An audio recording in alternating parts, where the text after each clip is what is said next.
Title of the book is Big God, and it's just about that, the fact that we have a really big God. And what's beautiful about that is that he's bigger than all the drama in the world, all the drama in our lives, all the difficulties and the obstacles that we encounter. He's bigger than all of them. And this book is about people who have encountered difficulties, obstacles, things that most of us would never even imagine being able to overcome, but they overcame them by their faith in a very big God.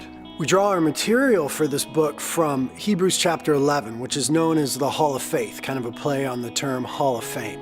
But what's interesting about all the men and women that we see in the Hall of Faith is that if we took the whole of their lives, they also could have been in something called the Hall of Shame, if there is one. We think of Rahab, for example. Rahab was a prostitute, and she wasn't even a Hebrew. She was outside of the promises of God and the covenant of God, and God stopped 500 years of prophetic history to rescue one hurting girl.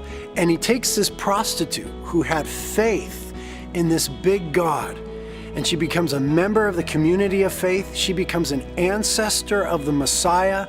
Her name becomes synonymous with even Abraham when the New Testament talks about faith. Who does that? Who takes a prostitute and makes her a hero of faith? Only a big God. And what we see in this book is that God does more through people than people could ever possibly imagine. He does huge things, things that affect the course of history for his glory, for his fame, and for his name. But he does them through people. And he does them through people just like you and me. People with problems, people with failures, but people with faith.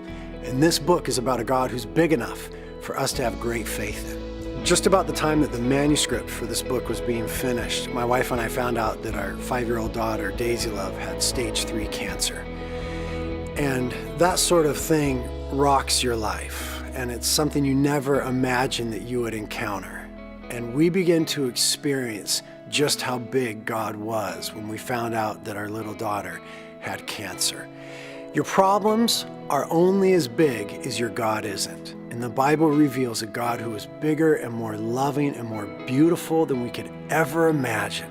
And in light of him, everything else is put into right perspective. This book is about that.